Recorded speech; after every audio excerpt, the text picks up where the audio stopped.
Hi everyone, welcome to my channel and welcome to this new video. So this video will also be a continuation of the Linux kernel module series where I'm building a kernel module, a Linux kernel module from scratch. What this kernel module does is that it exposes a device file. So basically this kernel module is also, it also acts as a device driver. It's actually a device driver module which exposes a device file called counterdev_dev, and there if you provide numbers, if you write numbers to that device file, it will keep adding those numbers. Like if you do echo 1/dev/counterdev, then you do a echo 10/dev/counterdev, and then if you try to cat it, like if you try to get back the value from the device file, it will give you 11, basically 1 plus 10, 11, right? As you keep on writing numbers to this file, it will keep on adding those numbers, and whenever you cat it at any point of time, if you cat the file, it will give you the sum, the running sum so far, right? And I did a tiny thing where it resets the counter after the sum exceeds 1000. It could have been 4000, it could have been 5000. We did not need to reset it, but I'm just resetting it as of now, or basically I'm just rotating the sum as of now, right?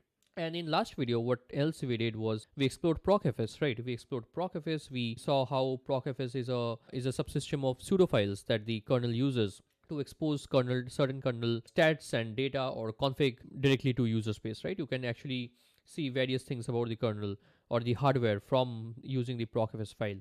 And these files do not occupy any space in the disk. They are directly served by the kernel. Whenever you do a cat on any particular proc file, the value is generated then and there by the kernel and exposed to you as an output of the procfs. By generated then and there, I mean is that at that point in time, the kernel exposes the data as an output of the procfs file. The data might be pre-computed or it might be computed at that point. That is a separate discussion. But what I'm saying is that the data is not stored on disk. It comes from the kernel at that point in time whenever you do a cat on the proc file. The procfs is a nice way for the kernel or your kernel module to expose any data that the module wants to be visible to the user via this file interface. So using this interface, using the procfs interface, you can expose statistics about certain statistics or certain metrics or certain information about your kernel module or the kernel in itself to the user space using this interface, right? But what if you want to do the reverse? That is, you want to actually configure, you want to actually write something to such a file, and that whatever you write is considered as a configuration parameter and is used by your kernel module or the kernel itself, right? How do you do that? So what I'm trying to say is that what if I want to now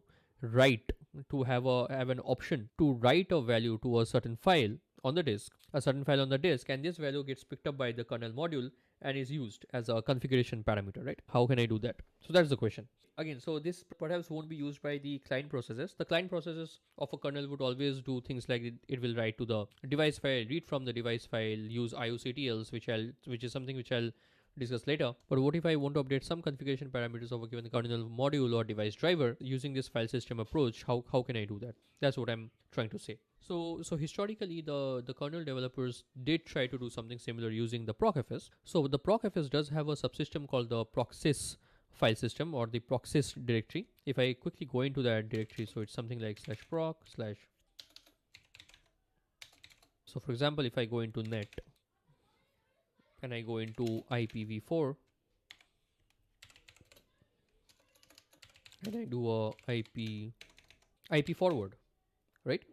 So for example, its value is 1. So what this essentially means is that this file itself is a config file, and if it's 0, it means your machine cannot forward IPv4 packets. I have set it as 1, which means it can forward IPv4 packets. So again, this is a way you can configure your network subsystem by writing values to the files present in this directory under /net. Right, so this was one way that the sys sub file system of under the procfs allowed you to configure your kernel parameters, right? And this is also exposed as something called the sysctl, right? You could also configure the same thing using sysctl. However, this procfs, as I mentioned in my last video as well, it was a bit haphazard, it was a bit disorganized, right? And since then, the kernel developers have been trying to segregate the responsibilities out of procfs, and hence they also came up with something known as the sysfs or the /sys file system, right? And so /sys is the file system we are going to discuss in this video about what is /sysfs, what it does, and this /sysfs provides us a very nice interface to configure our kernel modules very easily. So sysfs is actually what we should be using to interact with our kernel module for setting up its configurations, updating configuration parameters, tuning it, and things like that. And that's one of the main reasons why sysfs was created. Yeah, so what we are going to do in this video is we are going to leverage the capabilities provided by sysfs to configure our kernel module, or rather our device driver module, right? So we will introduce a new feature for our kernel module in this video, and we will configure that feature using sysfs file system. So yeah, without further delay, as always, let's get started. Okay, so before jumping into what new feature we are going to add, or how we are going to leverage sysfs, let's get a quick recap of what our device driver module does. I'll be using the terms device driver module or kernel module interchangeably because as we have seen in the last two videos, all device drivers are basically kernel modules, and yeah, this module does expose a device file and we interact with the device file to do our summation, the thing that I just mentioned. But again, we are not really controlling any device. The device file we are just using as an interface to provide inputs to the kernel module. So let's quickly see that device driver in action. As a recap, first I'll SSH into my Pi 0 where I am doing all the testing. So let's do that.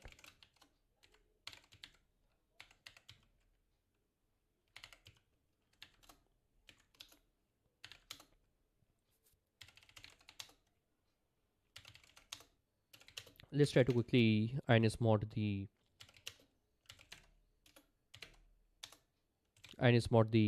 kernel module. I'll quickly split the screen. So what I'm going to do is I'm going to do a sudo ionsmod counterdev.ko, and what it would do is it has already created a device file called counterdev_dev. So let me quickly, as I mentioned, input some numbers to that device file. So let me also show that file quickly. So this is the file, and it also exposes a proc file called counterdevstats. So let's quickly put in some numbers in that file. So let's do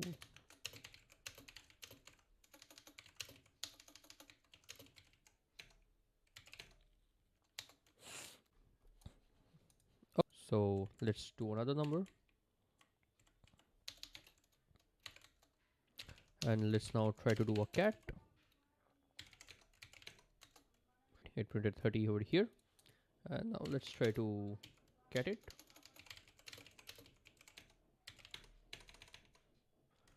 Oh, that's my bad. I never SSH'd in this terminal. SSH.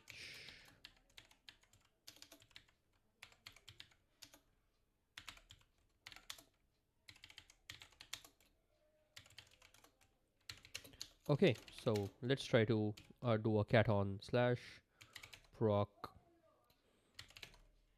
That's true because we have only added two numbers, or we have only provided two numbers to the device file so far. Let's provide a few more numbers.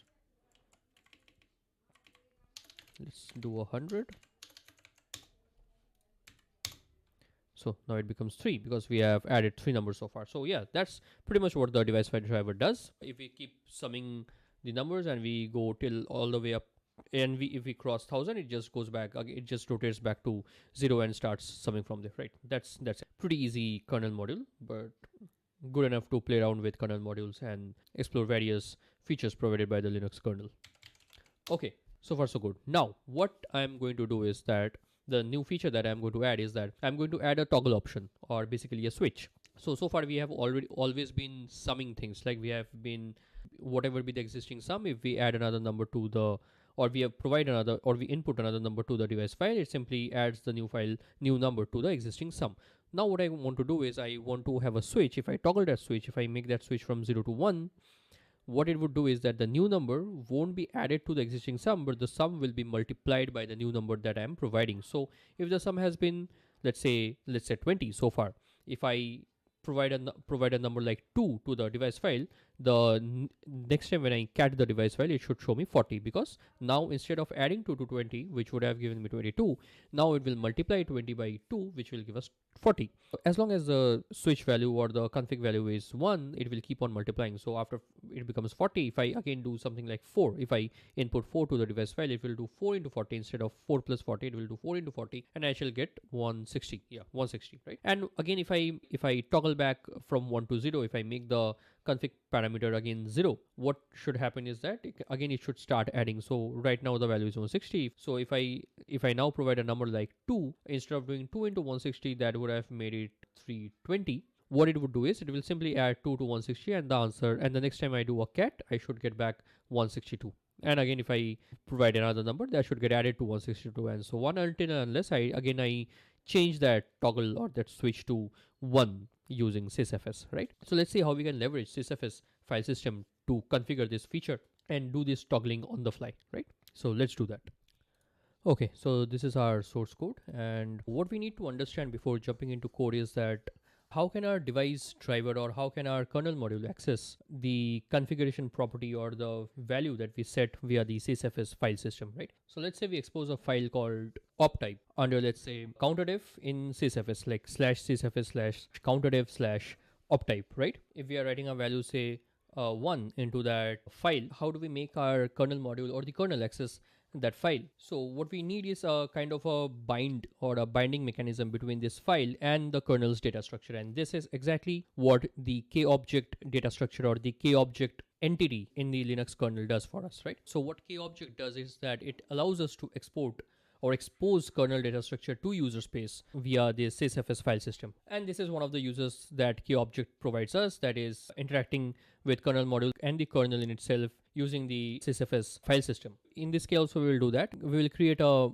kobject. We will create a structure of type kobject, and within that kobject struct we will have a variable, which is also in kobject terminology, which is also known as an attribute, and that attribute will actually be the variable that we will use to configure this feature of addition and multiplication, right? So basically what will happen is that, so the sysfs is a hierarchical file system just like any other file system in Linux. So first we'll create a parent directory, let's say counterdef, and this directory will actually represent the kobject structure that will get created in our kernel module. And under that directory there will be a file which is known as optype, which will basically decide its multiplication or addition using the value present in it, and this file will be nothing but equivalent to that attribute that will be present in that kobject structure. So let's code it out to make things a bit clearer, how kobject binds how the kobject system binds the kernel data structure with the sysfs file. So for that, what we need to do is the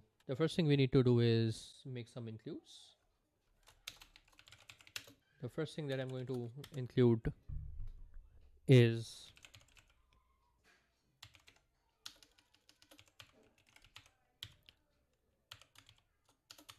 linux/kobject.h, and then I'm going to include linux/sysfs.h. Okay, so next what I'm going to do is I'm going to define a struct of type kobject as I just mentioned.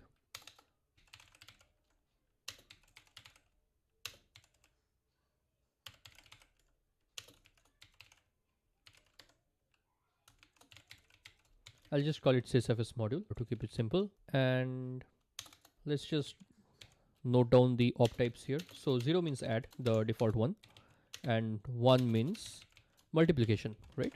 Probably we could have a 2 for division, but for now let's stick with 0 and 1. And then I'll create the variable or the attribute basically, and the default value of it will be 0. So for every attribute present in the kobject structure, we need to have two functions.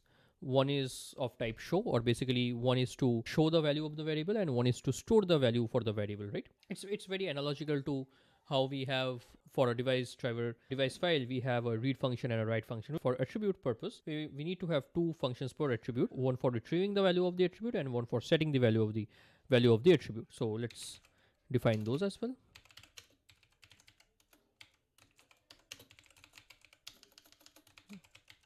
So I'll simply prefix the name of the functions by the attribute name, which is optype in this case, and after that it's just show and store.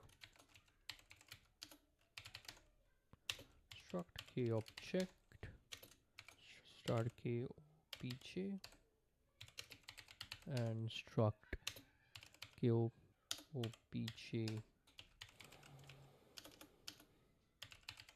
attribute start attr and a buffer. So this buffer will basically receive the value of the attribute, which is optype, to send it back to the user space. If someone does cat/sysfs/counterdef/optype, the sysfs subsystem would indirectly call this function via the kernel module, and the value will be retrieved and showed to the user. or print it in on the terminal, however you call it.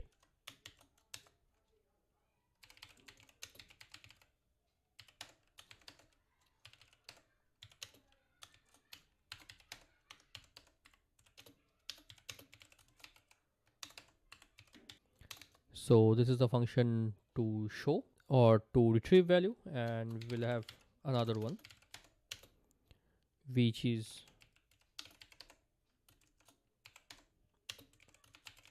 which will called store, which is to set the value. Struct kobject star kobj struct kobj attribute star attr const char star buff. This time buff will contain the value which we want to retrieve and store it in the variable. This variable, which here variable means optype. So buff will get the value provided from the sysfs subsystem, and it will simply copy it to the optype variable. So it contains keyObject star kobj star kobj attribute, which is star attr, and const char star buff. That's it. Oh, and we obviously we need a count as well, although we won't be using it here. Scanf buff. What's the type? The type is int, and let's store it in our variable, which is optype, and we will return count. Okay, here's our two functions. One is optype show. The parameter set is largely the same, only for writing or setting the value we have this count variable extra or count parameter extra. So what show would do is it would copy the value of optype into buff, and what store would do is it would copy the value of buff into optype, right? That's it. Next, we need to create the attribute out of this variable and these handler functions or the set and get functions. So let's do that. Static struct kobj attribute optype attribute equal to underscore underscore attr. Static struct kobj attribute optype attribute equal to attr. And so attr is a macro which is provided to us by the sysfs subsystem. It's like a shortcut to creating this kobj attribute. So the first thing it takes is the variable, which is our central thing, right? That's basically what backs our attribute. This is just the permissions of that file that this attribute will be creating. Now, first the read function or the show function, and then the store function. Done. So that's our attribute that got created. Now going to the counterdef init, the module init function. Here we need to do a couple of things. So after our procfs creation, after we have logged that our procfs has been created, what we want to do is we want to initialize our sysfs file, sysfs attribute file. So sysfs, we already declared it. We will use the function kobject create and add. First I'll give the directory name, which is counterdef, right? Then kernel kobj, right? And this comes from the includes. We don't have to think much about that. And if, then a quick error check, if not sysfs module, then simply return -enomem. Now we have created the directory. Now we need to register this attribute with the sysfs file system. In other words, we need to create the attribute file now. So for that, we will use sysfs create file, sysfs module optype attribute dot attr. Once again, a quick error check. Actually, you know what? We can do a logging here as well.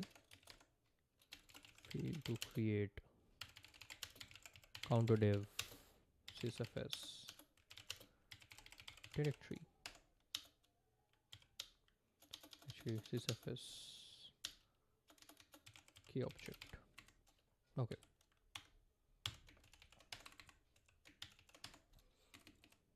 Once again, let's do similar error check. We need to do this thing if there is an error, that is key object put. So what this key object put basically does is that it decreases our reference count. It decrements the reference count of the sysfs module key object by 1, which makes sense because since it's an error, we need to reduce the reference count by 1 because our sysfs create file thing failed, right? But the reason we do it is to prevent wastage of memory, because once the reference count reduces to 0, the kernel will clean up the space occupied by the sysfs module key object. We did this, and then we would simply want to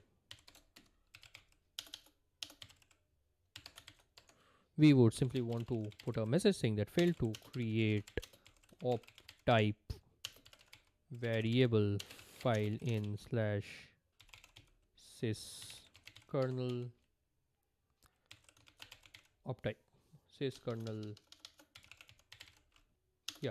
counter def. That's it. Okay, actually we should call it attribute file. Yeah, cool, that's that. Now what? Now we simply need to return the error. Yeah. Next, we also need to make some change in the counter dev exit, and that's a very simple change. You might have already guessed it. Since this is called when the device file is being removed, we also need to reduce a reference count or decrement the reference count of the sysfs key object as well. Sysfs module. Yep. That's it. And the very final we need to do, or rather the main thing that we are here to do, is we need to go to the function which does device write, or rather where the actual calculation happens, where the numbers are added. And here what we need to do is, right now we are just doing blindly num counter plus equal to delta, right? So instead of doing that, what we need to do is if op type equal to 0, only then we should do a num counter plus equal to delta.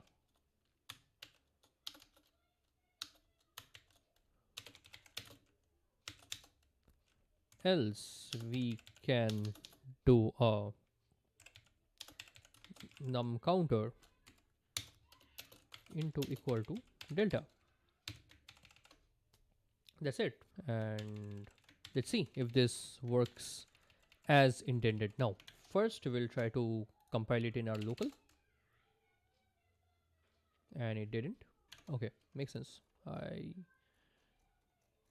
believe I forgot to define error.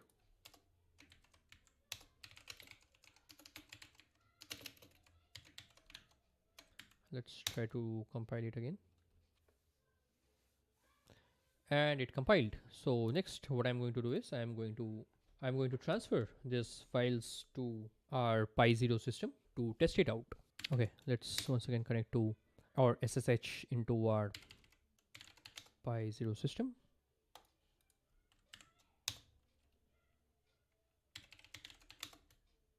Okay, here we are. Let me be sure that we don't have any lingering old build of. Okay, it was not loaded, which is good. So this is the directory where we will copy. Let me just clean up so that nothing else should be there. Yeah. Okay, so let's scp the two files, the updated source code. Basically one file should be enough. The updated source code should be enough.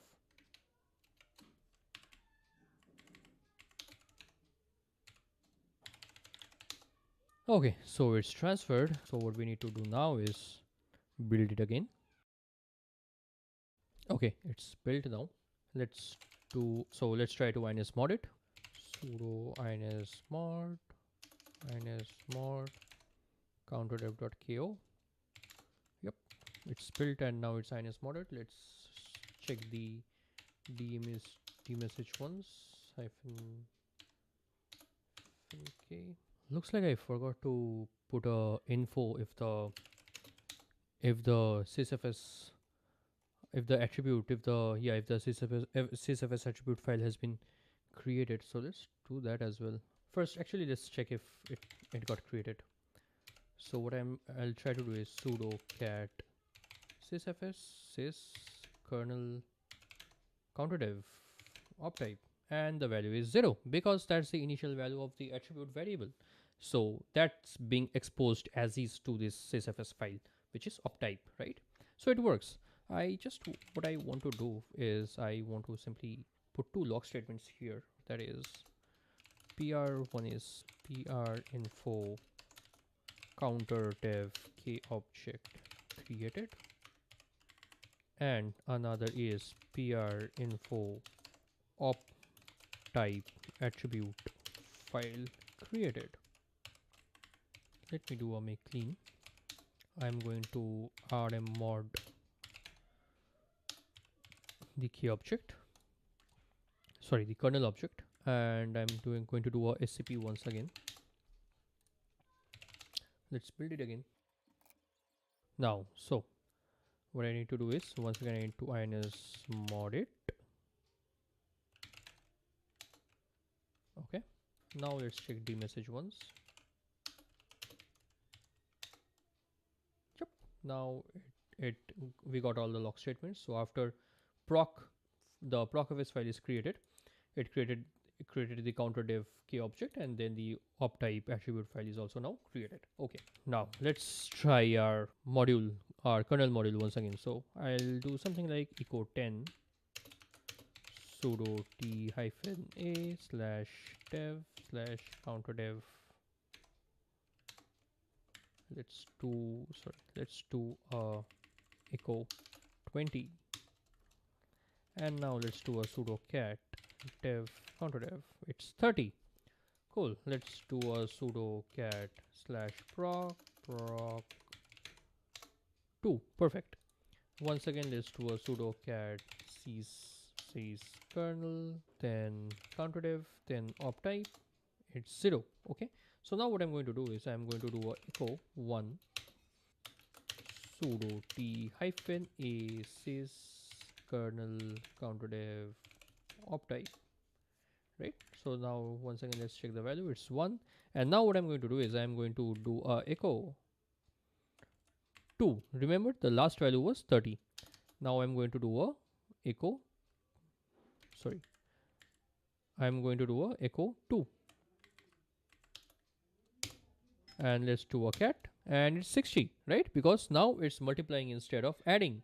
Instead of making it 32, it made it 60 because we multiplied. Let's do something like echo 3. Oh no, echo 3, and it's 180 because it multiplied 60, the previous value, with 3, which gives us 180.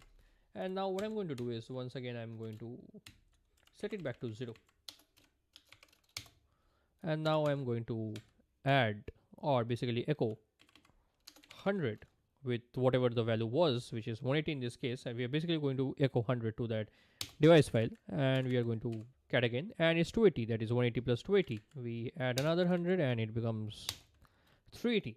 So that works. Our tiny feature, or our tiny switch toggle between addition and multiplication, works as expected. When the value of the attribute file called optype under counter dev in sys kernel is 1, it multiplies. So when it is 0, it adds any new given value to the existing running sum or product value. When the config value is 0, whatever number you provide to the device file, it adds that to the existing value, the running sum. And if the config value is 1 in the attribute file, in the sysfs attribute file, the new value that you provide to the device file, it multiplies the existing value so far with the new value that you provide. So that's how you can use sysfs in real life to interact with your kernel module, to configure it, to expose k-object data structure from, or basically you can expose your k-object kernel structure to user space. That's how you can use sysfs, and that's how we use sysfs here to add a tiny toggling feature or a toggling switch to this simple module that we have been building. Okay, so one thing you might have noticed that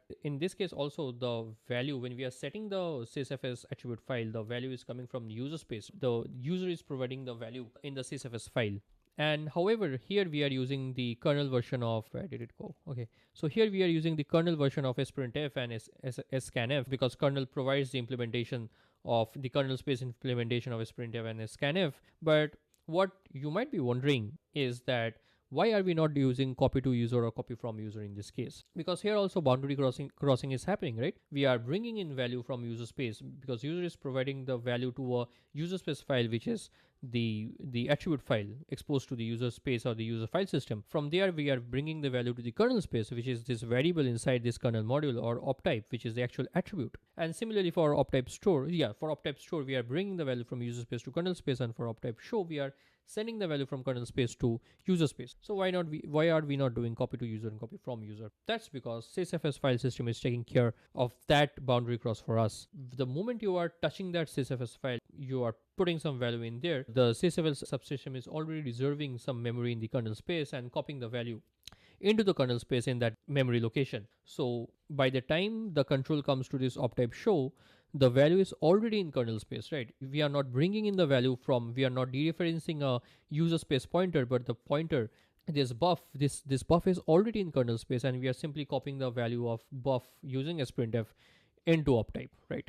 So similarly in this case, in this case, so by the time this optype store function is being called, the value of this buff is already in kernel space, right?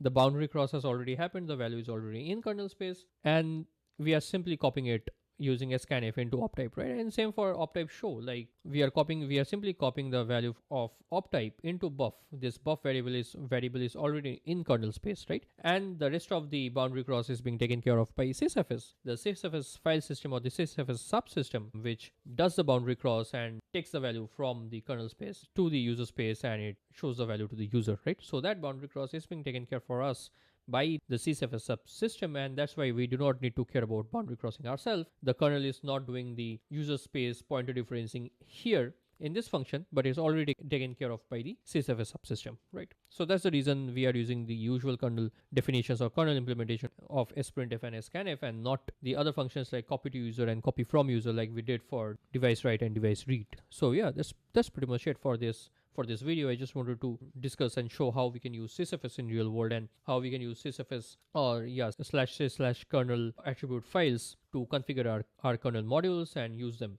in real time, right? So I hope you all enjoyed this video, and let me know in the comment section below if you also have used sysfs to configure your key object kernel objects, key object structs, or you have used it to configure your kernel modules, and let me know in what ways you have used the sysfs subsystem. So yep, that's it for this video. Thanks for watching, and see you all next time.